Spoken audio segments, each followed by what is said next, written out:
दर्शकवृन्द नमस्कार। PNBखबर.com को यो विशेष श्रृङ्खलामा हामीसँग युवा नेता पुण्य गौतमजी हुनुहुन्छ। पुण्य सर, यहाँलाई हार्दिक स्वागत छ। धेरै धेरै धन्यवाद, नमस्कार। ओके सर, हामीले लगभग 18 मिनट पल्सा काण्डकै बारेमा कुराकानी गऱ्यौँ होइन। वास्तवमा चाहिँ मैले रसिया युक्रेनको करेन्ट सिचुएसनको बारेमा कुराकानी गर्नको लागि यहाँलाई बोलाएको थिएँ होइन। त्यो मामलामा पनि तपाईँ विशेष चासो राख्ने मान्छे। आज रसियाले एकतर्फी रूपमा चाहिँ युद्धविरामको घोषणा गरेको छ होइन, सिज फायर डिक्लेयर गरेको छ। 5 घण्टाको लागि चाहिँ त्यहाँका व्यक्तिहरूलाई त्यो उसले कब्जा गरेको 2वटा सहरबाट चाहिँ होइन एक्जिट हुनको लागि मानवीय दृष्टिकोणले चाहिँ मान्छेहरूलाई बाहिर जान दिने, त्यहाँका नागरिकहरूलाई होइन सेफ प्लेसमा जान दिने भन्ने कुरा चाहिँ रसियाले गरेको छ। प्रश्न चाहिँ के हो भने आज 10औं दिन रसिया युक्रेन युद्धको हामीले सोचेका थियौँ 2 दिन 3 दिन बढीमा 1 हप्ताभित्र रसियाले युक्रेनमाथि विजय प्राप्त गर्छ भन्ने आकलन धेरै देशहरूले, धेरै देशका नागरिकहरूले गरेका थिए।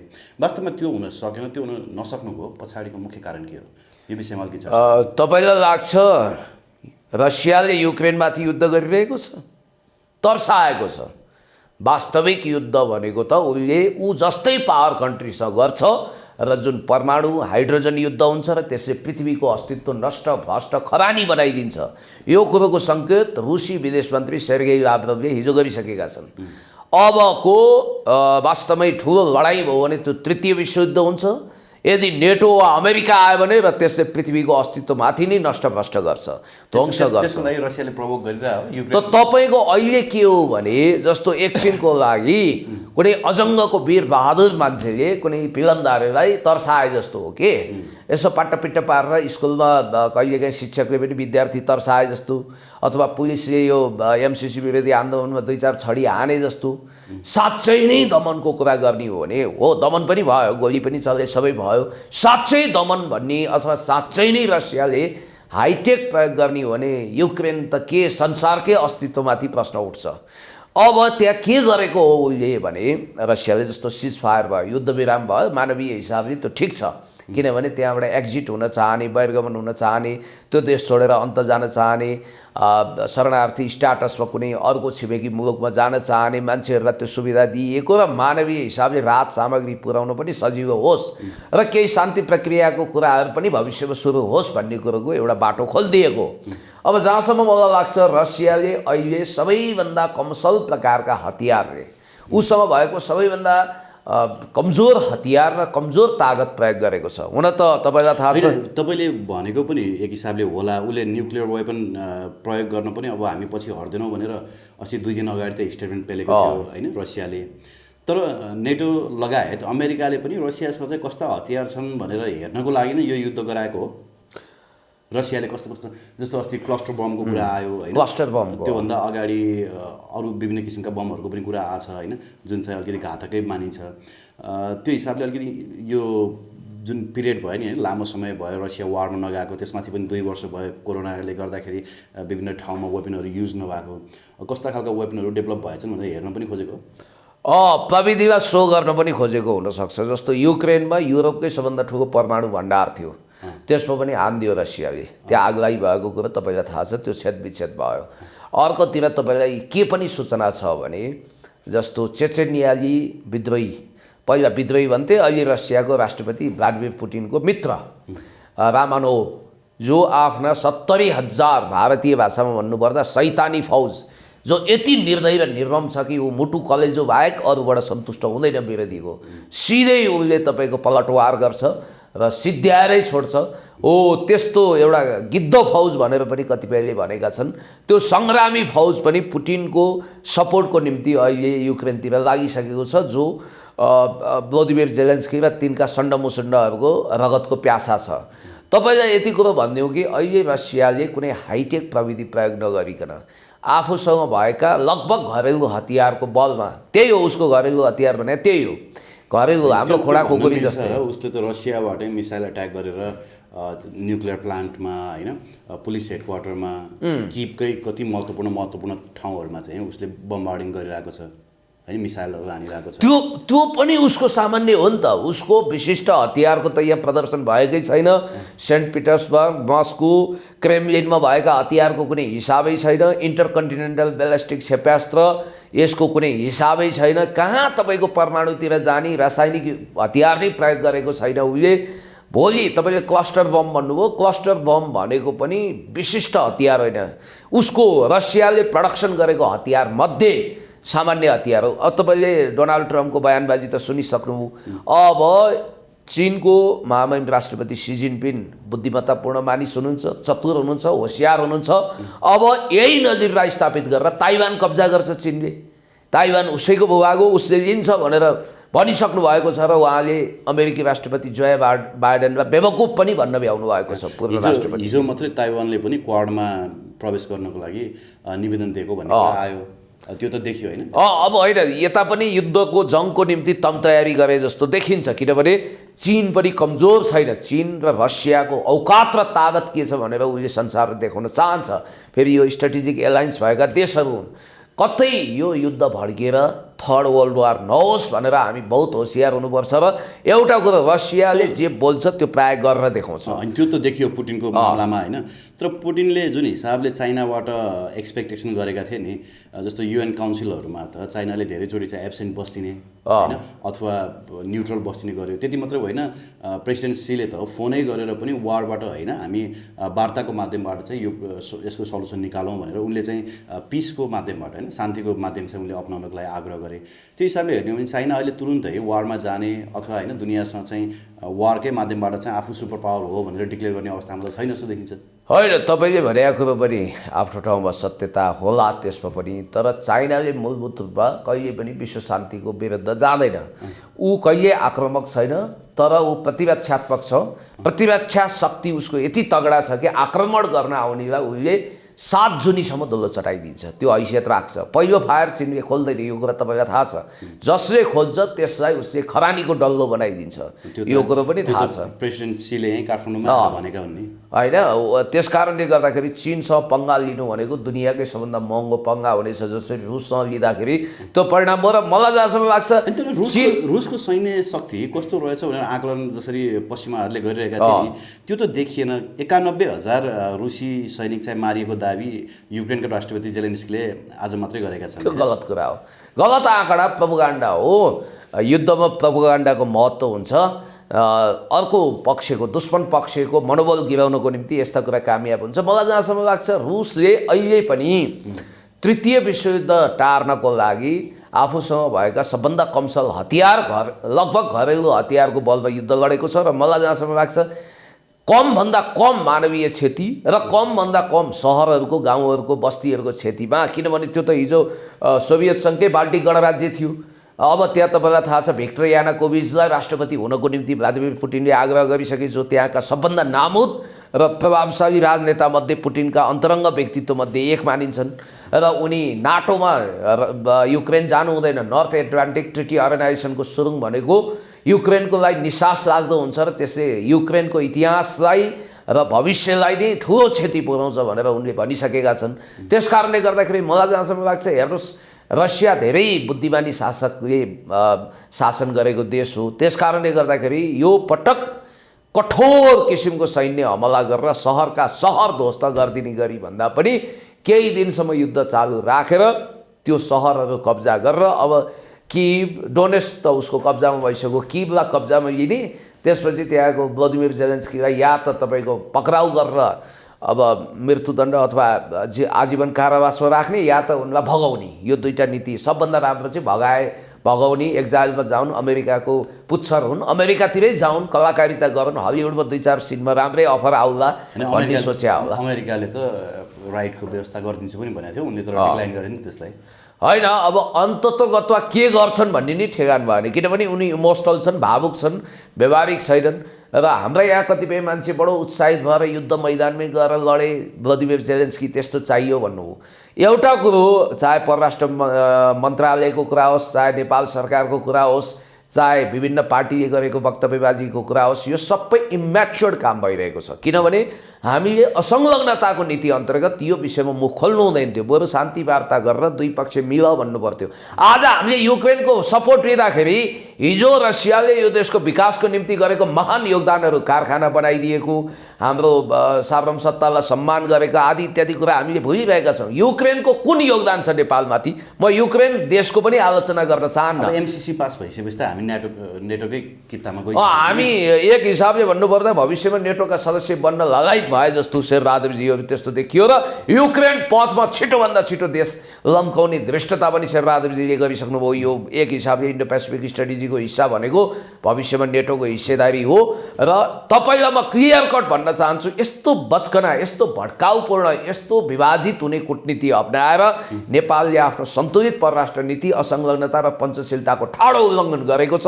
यो प्रो वेस्टर्न पोलिसीको एउटा भद्दा रूप हो र यो भविष्यको शासकले यसलाई सच्याउनुपर्छ, किनभने हामी न रसियापट्टि न युक्रेनपट्टि, हामी हाम्रो फरेन पोलिसीमा दृढ हुनुपर्छ। तपाईँ त अलिक बढी नै रसियाको सपोर्टर हो, कम्युनिस्ट कन्ट्री भएको हुनाले होइन, इन्डिभिजुअली मेरो होला, तर स्टेट टु स्टेटको सम्बन्धको कुरा गर्दाखेरि हामीले दुवैलाई चिडाउने काम गर्नु हुँदैन। अब स्टेट त आइपिएसको अङ्ग भइसक्यो नि, थाहा छ त त्यो कुरा होइन। अब मैले भन्न खोजेको नि,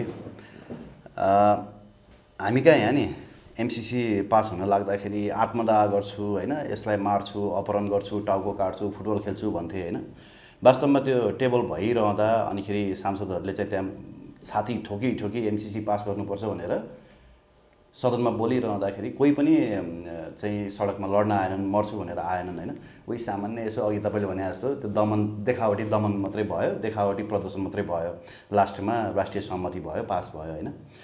तर जेलेन्स्कीले चाहिँ एउटा आग्रह के गरेका छन् भने विदेशमा भएका सबै व्यक्तिहरू देशको लागि लड्न आउनुहोस् भनेर अहिले आग्रह गरेका छन्। 60,000 युक्रेनियनहरू चाहिँ अहिले देशको लागि लड्न एकजना नेपाली समथिङ बस्नेतले पनि आफूलाई गरेका छन् भन्ने कुरा आयो होइन। जस देशभक्ति चाहिँ मर्दो रहेछ नि त होइन, देशको तपाईँको राष्ट्रपति जस्तो भए पनि अथवा देशप्रतिको माया चाहिँ बरु तिनीहरूमा रहेछ कि हामी नेपालीमा भन्दा जस्तो लाग्यो। उनीहरू भलै अमेरिकाका दलाल हुन्, भलै त्यहाँको शासक जनता त होइन नि, चम्चा हुन्, पपेट हुन्, तर पनि त्यो त यस्तो वार लर्ड हुन् उनीहरू। वारको परम्पराबाट आए, युद्ध लड्नबाट डराउँदैनन् नि त। रसियन मुलुकका मान्छे, हिजो उनीहरू रसियन मुलुकै हुन् नि, युक्रेन भनेको कति टाढा हो र सोभियत युनियनकै हिस्सा हो। त्यस कारणले गर्दाखेरि उनीहरूको आन्तरिक मामिलामा हामीलाई यति मात्रै भन्नु छ कि त्यो राष्ट्रले भ्लादिमिर जेलेन्स्कीले अपनाएको नीति युद्धवादी हो। त्यो युद्धवादी नीतिको कारण युद्ध भड्कियो, रसियालाई उक्साइयो, जिस्काइयो, रसियामाथि सेक्युरिटी थ्रेट थोपरियो। त्यस कारणले गर्दाखेरि तपाईँको घरमा जब मैले तपाईँलाई पुरै एकदमै प्रभाव पर्ने गरी दिनदिनै लाउड स्पिकर लगाएर तपाईँको परीक्षा छ, तपाईँको नानी बाबुको, दिनदिनै मैले यहाँबाट 10 किलोमिटर सुनिने लाउड स्पिकर लाएँ भने तपाईँले मलाई आएर भन्ने मात्रै होइन, त्यो माइक थुत्ने अधिकार पनि राख्नुहुन्छ क्या। कहिलेकाहीँ त्यस्तो हुन्छ। त्यो तपाईँले रसियाको सपोर्ट लिएर बोल्दा चाहिँ त्यो होला होइन।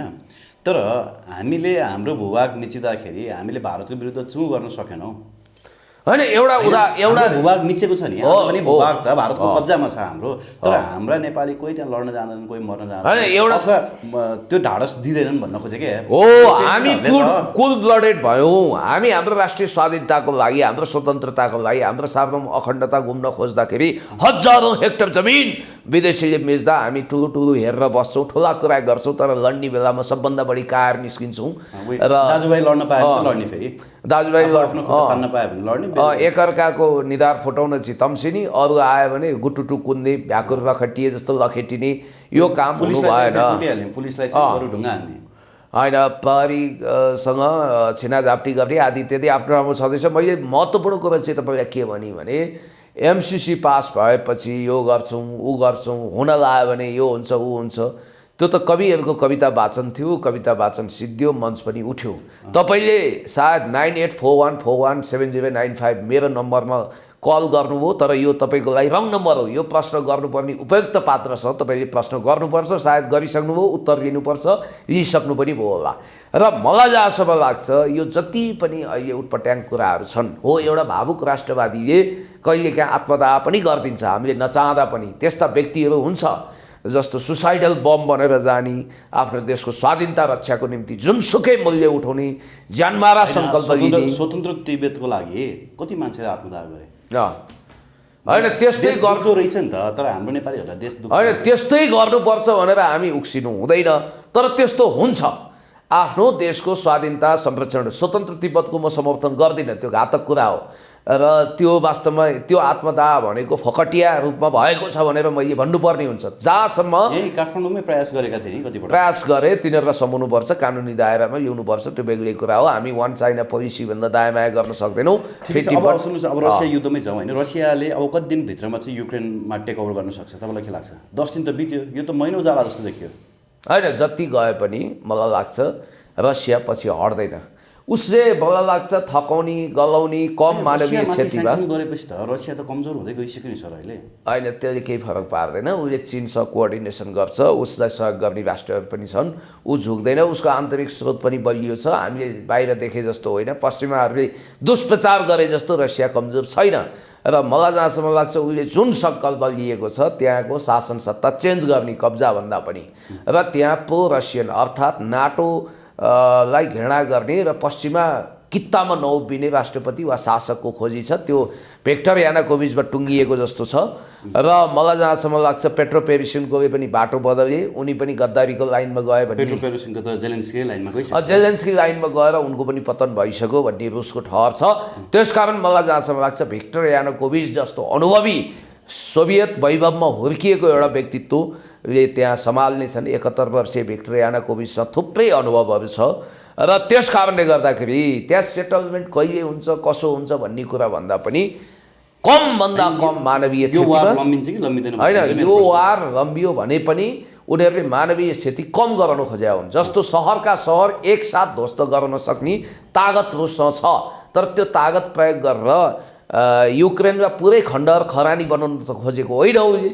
त्यहाँ उसको आफ्नो लक्ष्य कार्गो विमान चाहिँ खरानी बनाइदियो हेर्नुहोस् त, अब बनाइदिन्छ त्यो त, तर पनि मिलियन्स अफ डलरको होइन, तर पनि सिङ्गो युक्रेनलाई नै खरानीको डल्लो पनि बनाउन सक्थ्यो नि, बनाएन नि त। सिङ्गो युक्रेनीहरूलाई उसले सिद्ध्याउन सक्थ्यो, गरेन। र मलाई जहाँसम्म लाग्छ यो एउटा कुरा नि, जेलेन्स्कीले चाहिँ हिजो के भन्यो भने नाटो चाहिँ एकदमै डरपोक रहेछ होइन, हामीलाई अलग्याइदियो पनि भनिरहेछन् एक हिसाबले होइन। र अर्को कुरा चाहिँ युक्रेन एरियालाई चाहिँ नो फ्लाइ जोन चाहिँ युरोपियन युनियनले डिक्लेयर गरेको छ।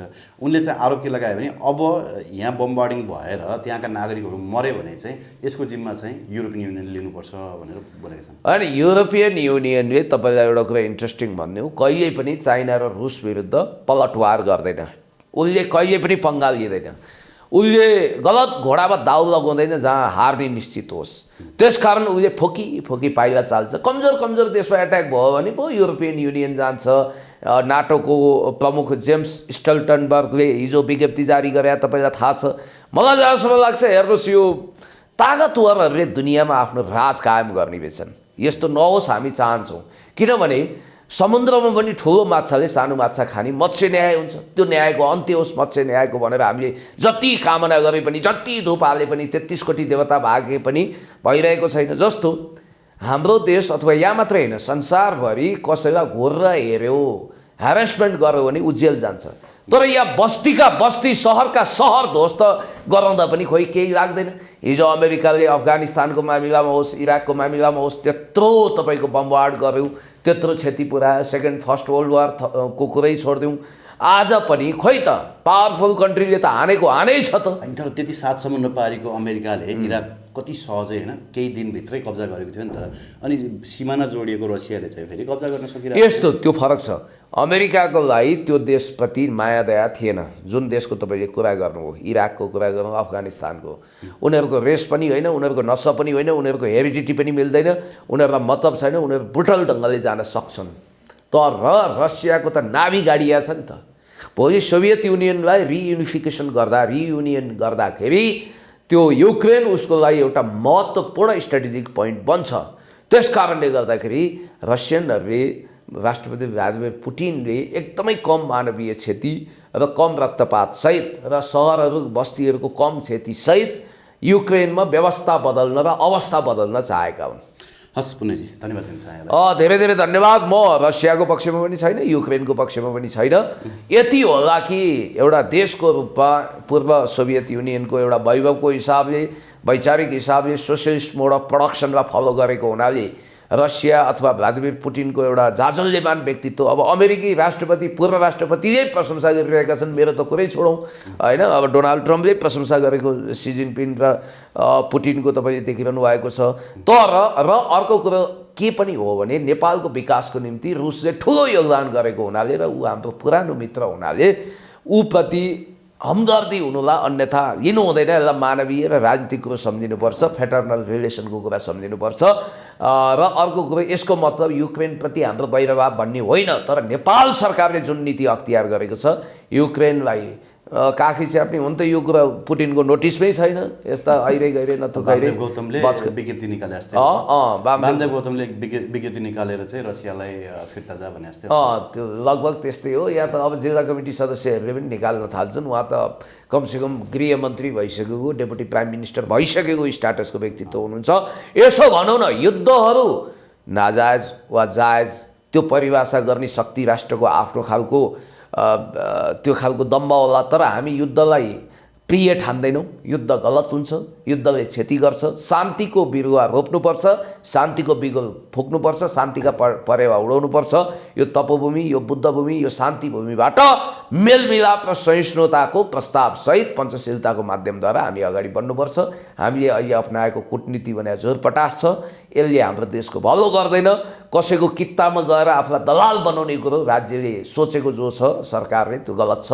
र हामी सन्तुलित कूटनीतिक माध्यमद्वारा पञ्चशीलता र असंलग्न परराष्ट्र नीतिको माध्यमद्वारा विश्व रङ्गमञ्चमा आफ्नो छुट्टै अस्तित्व र छवि कायम गर्नुपर्छ र हाम्रो गुमेको ग्लोबल इमेज पनि फिर्ता लिनुपर्छ।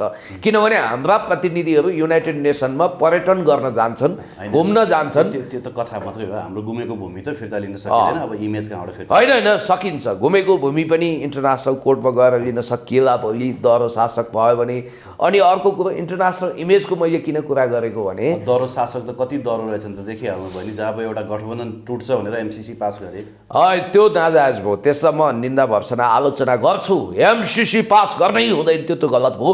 र जहाँसम्म मलाई लाग्छ संयुक्त राष्ट्रसङ्घमा हाम्रा प्रतिनिधिहरू जो जान्छन् एक हास्यास्पद प्रस्तुति गर्ने कुनै कमेडियन जस्तो भएर प्रस्तुत हुन्छन् र तिनले गरिरहेको भाषणमा न कसैको चासो हुन्छ, न कसैको रुचि हुन्छ, न विश्वको ध्यानाकर्षण हुन्छ। विश्वको ध्यान तान्ने गरी संसारमा शान्ति र मेलमिलापको प्रस्ताव लिएर कुनै पनि डेलिगेट्स चाहिँ यदि आफ्ना कुराहरू स्ट्रङली राख्छ भने त त्यो कुरा सबैले ध्यान दिएर सुन्छन् नि त। हो, त्यतातिर जानु पर्यो। धन्यवाद। कहिले फर्किनु भयो दमौलीबाट? म अस्ति फर्किएँ। अनि आन्दोलन सफल भयो त तपाईँको?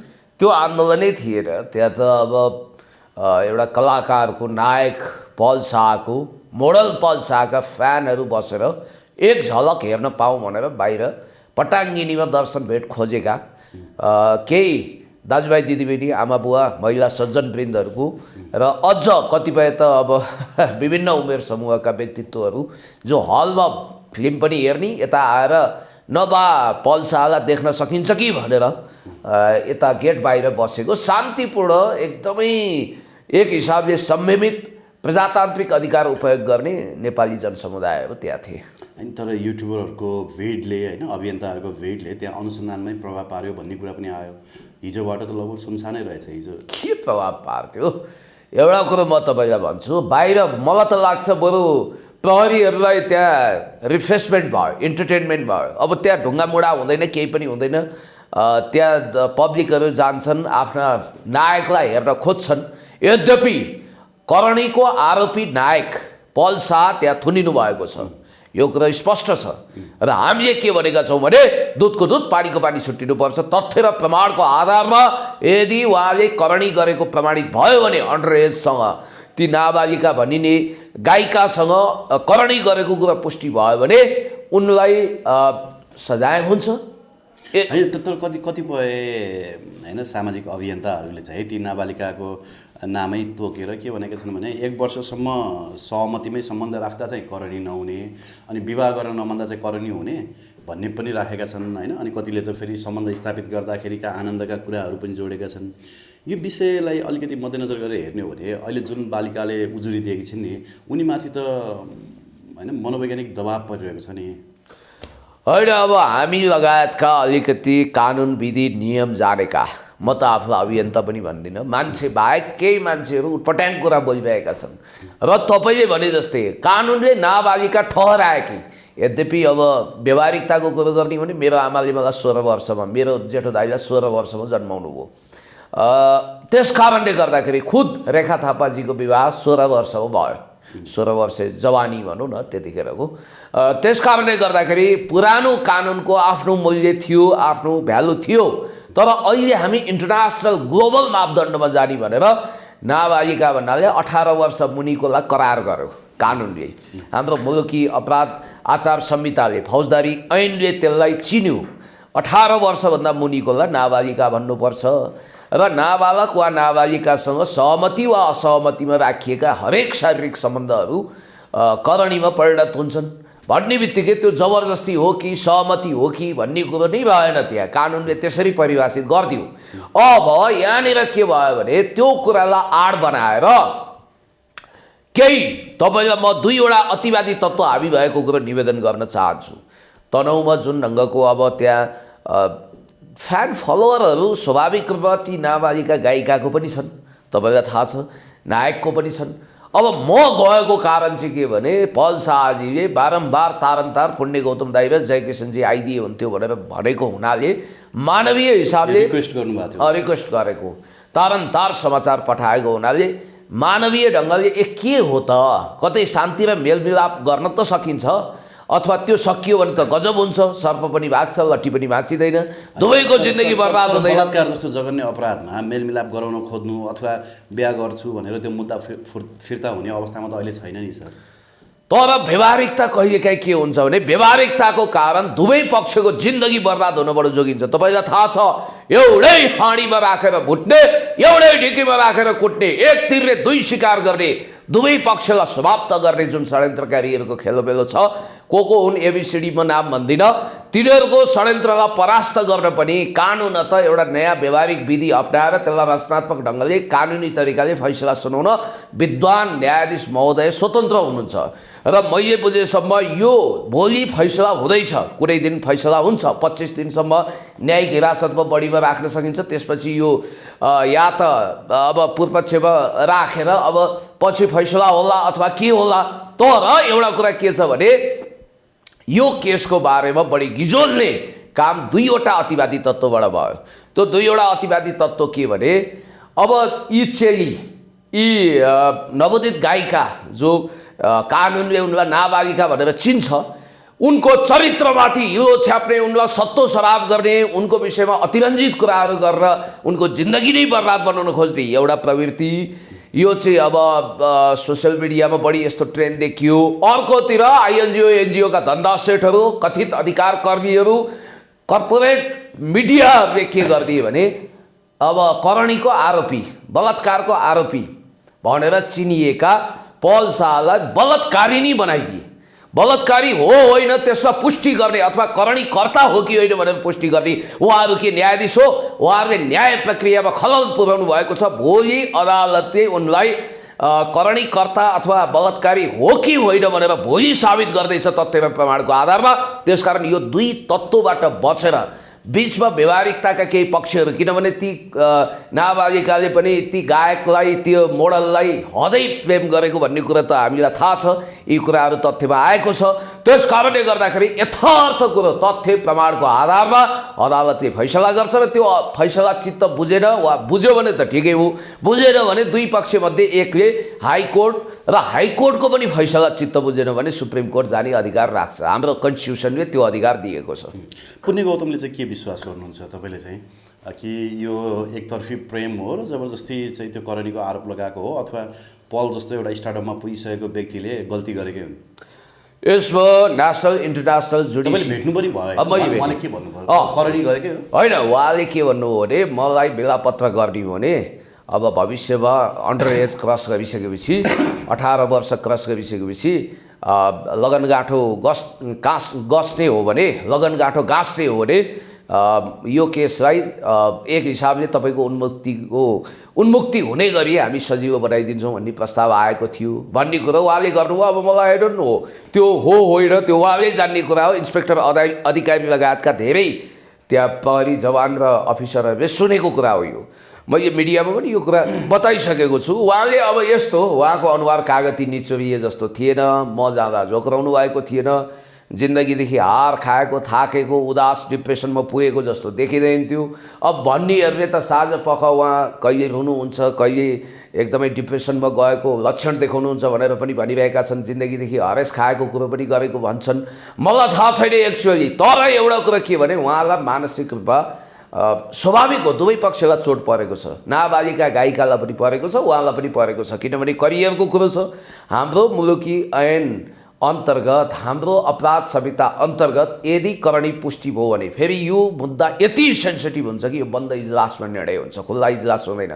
यसमा नेसनल इन्टरनेसनल जुडिसियरीका अनुभवहरू र नजिरहरूलाई पनि आधार बनाइन्छ र मूलत एभिडेन्सको आधारमा फैसला गरिन्छ।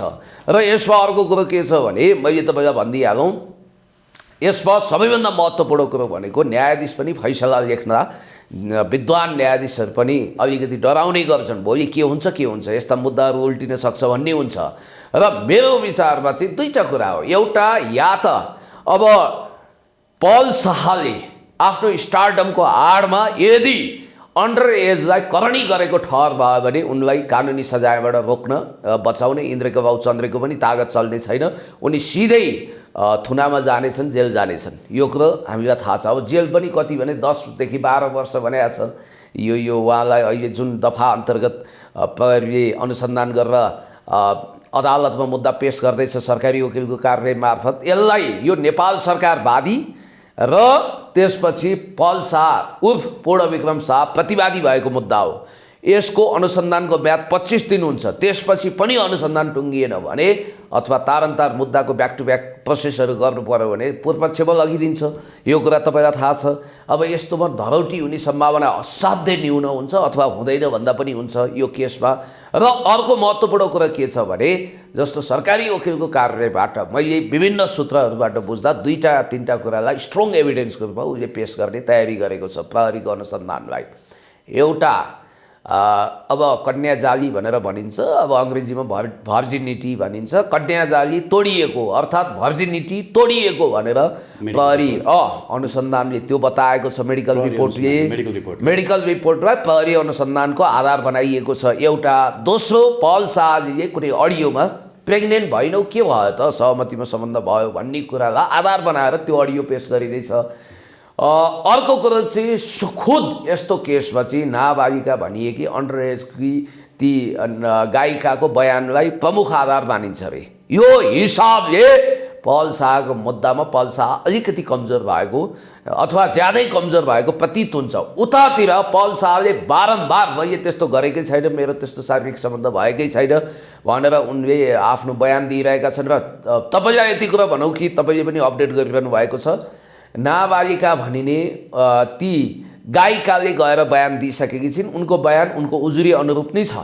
आज बयान टुङ्गिसकेको छ। हिजो उनको सायद नवलपरासीको गैँडाकोटमा आज पल शाहजीको बयान हुँदै होला र उहाँलाई सम्भवतः यो इन्टरभ्यू प्रसारण भइरहँदा 7 दिन म्याद थपिसक्छ, थप 7 दिन अथवा कति दिन, किनभने 7 दिनको अवधि त आज टुङ्गिन्छ।